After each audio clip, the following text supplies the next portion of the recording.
So one of the crazy issues that I have here at this house, amongst many, is there are no hose bibs and there's no usable outlets in the backyard at all anywhere. And you can see behind me the reason for that. The foundations are really tall, really thick here, and your house is up at a level where you can't reach a spigot if it was there. So that's the reason for it, but at the same time it's really annoying that you don't have a hose bib back here for water hose, and we have to constantly walk through the house to go turn it on, come use it, go back through the house, go turn it off. So I've decided I'm done messing with that. We're going to fix that today after dealing with it all summer. So I'm going to show you guys a new idea that not many, I think, use. And I'm going to kind of explain my plan for how it will fall into my new sprinkler design, but for today it'll be a nice temporary solution.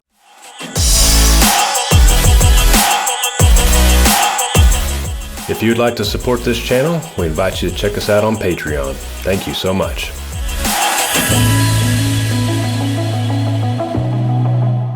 So what I've designed in our new sprinkler layout is in the middle of the lawn somewhere. I'm going to have a valve box, and I'm going to put in these quick coupler keys, and these things are really nice. So the idea is you've got this coming up from your 1-inch line underneath the valve box. You take the cover off, insert this water key with your water hose connected to it, and you just press it in and twist it, and boom, you have water.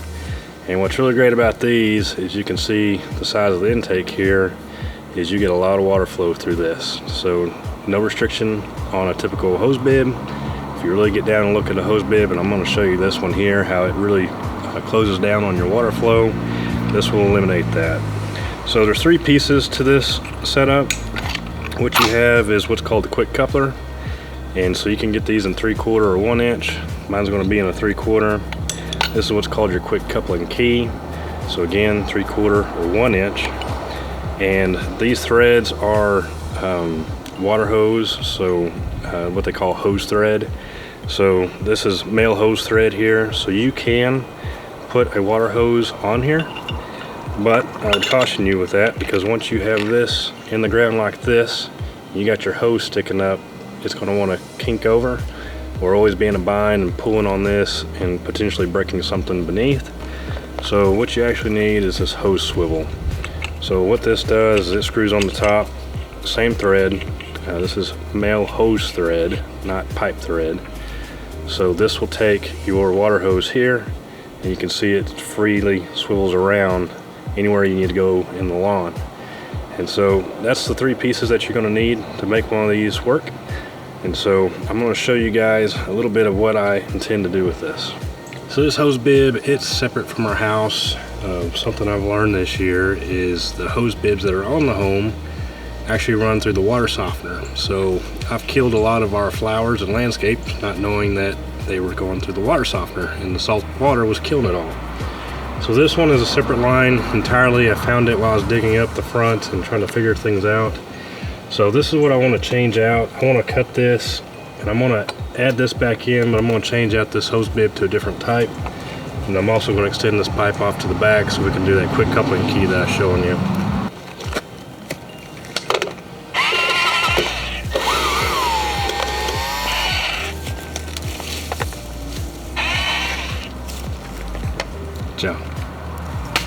Okay.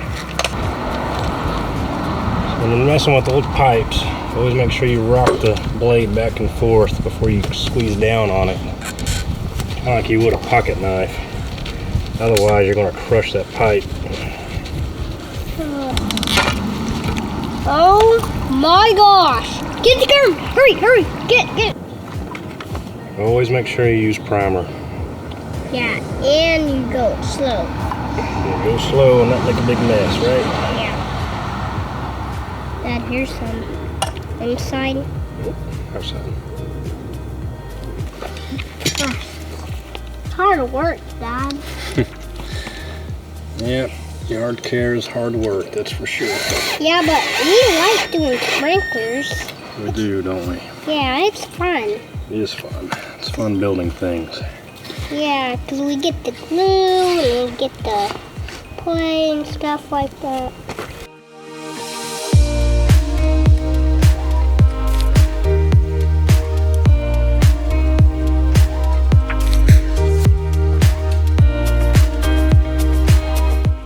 So we're going to take this 3/4 adapter, and what the intent is we'll attach this out here on the other side of the fence.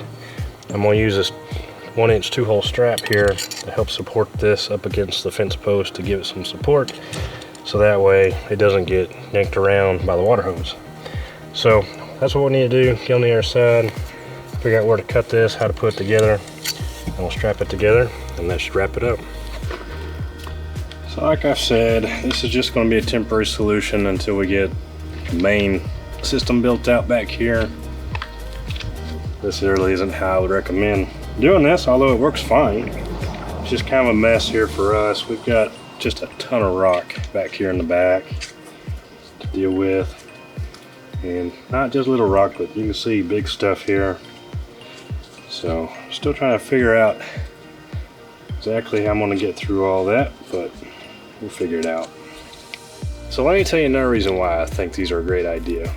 So in San Antonio, we've been under water restrictions all summer long. You can't water with a sprinkler system except for 1 day a week, depending on your address. And we all know in lawn care, 1 day a week, your lawn is not going to survive the heat. Not in Texas, it's not going to happen. So it's pointless and it's frustrating.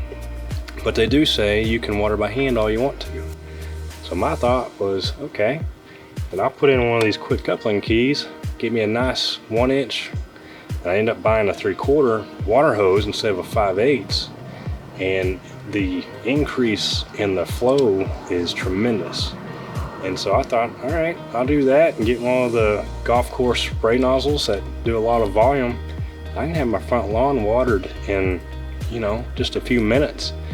Where if I did it with the old standard setup of a hose bib on the house and the spray nozzle from the box store, you never want to do that. That's why they say, well, you can water by hand all you want to, because they know you're not going to stand out there and water your lawn. But I thought if I had a setup like the golf course and I could just blast water out and be done, hey, that's one way to get through water restrictions. And don't you guys go telling on me for that.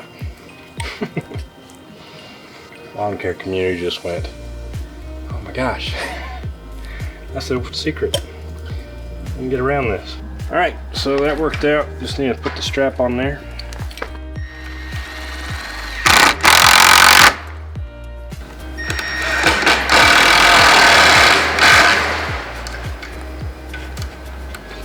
Flat strap, keep that nice and strong with my port. Gotta get the silly rock out of the way. We should be good. Now we got the water on. Let's see if this works. Actually lucked out, the rock's not entirely in the way. All you do is stick this in here like so. And just like that, boom, water's on. All right, so we got the water key on. Let's see how much volume and water pressure we get out of this thing. And so I talked about this in the last video. This is an Underhill ball valve, an Underhill spray nozzle. So it can do a lot of volume at once. So let's just see how it does.